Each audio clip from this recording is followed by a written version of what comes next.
জুনায়েদ বাগদাদির রায় ও চুরের একটি শিক্ষামূলক ঘটনা। হযরত জুনায়েদ বাগদাদির রায় সব দেখছিলেন ঘরের কোনায় বসে। তার মায়া হলো যে শীতের রাতে এভাবে লোকটি কষ্ট করে ঘরে ঢুকলো, কিন্তু হতাশ হয়ে ফিরে যাচ্ছে। চোর যখন শীতের কাছাকাছি, তখন জুনায়েদ বললেন, এই দাঁড়াও। লোকটি চমকে উঠে পেছনে তাকালো। চোর তাড়াহুড়া করে পালাতে পারবে না ভেবে দাঁড়িয়ে রইল। জুনায়েদ কাছে এসে বললেন, খালি হাতে ফেরত যাচ্ছ কেন? চোর বিস্মিত হলো এবং বলল, নেয়ার মতো কিছুই খুঁজে পাইনি। জুনায়েদ বাগদাদির বললেন, তুমি দাঁড়াও, আমি খুঁজে দিচ্ছি। এই বলে তিনি ভেতরে গেলেন এবং কিছুক্ষণ পর মাটির একটি পাত্র এনে বললেন, এটাই নিয়ে যাও। চোর বলল, এটা দিয়ে আমি কি করব? জুনায়েদ বাগদাদি বললেন, আমি যা করি তুমি তাই করবে। চোর বলল, আপনি কি করেন?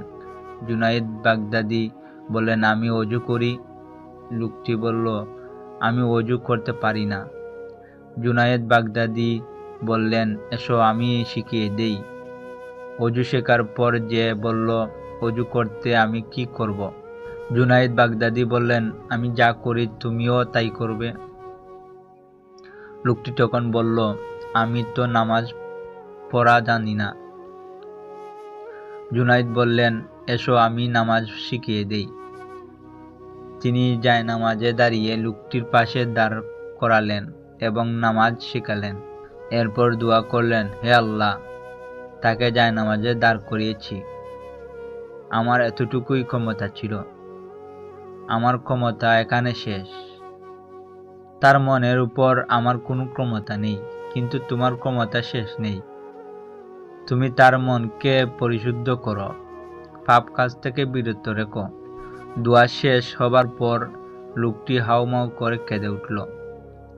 সারা জীবন অনেক ভুল হয়ে গেছে। পবিত্র জীবনের জন্য অনুশোচনা বোধ ও স্রষ্টার কাছে কায়ানুবাক্য প্রার্থনা অনেক প্রয়োজন। লোকটি কাঁদতে কাঁদতে একসময় প্রশান্ত হলো এবং অনুভব করল স্রষ্টা তাকে ক্ষমা করেছেন। বিশাল বড় ভুল করে ক্ষমা লাভের জন্য 7 সমুদ্র পানি দরকার নেই, বরং স্রষ্টার কাছে কায়ানুবাক্য প্রার্থনা এবং চোখের কয়েক ফোঁটা পানির যথেষ্ট।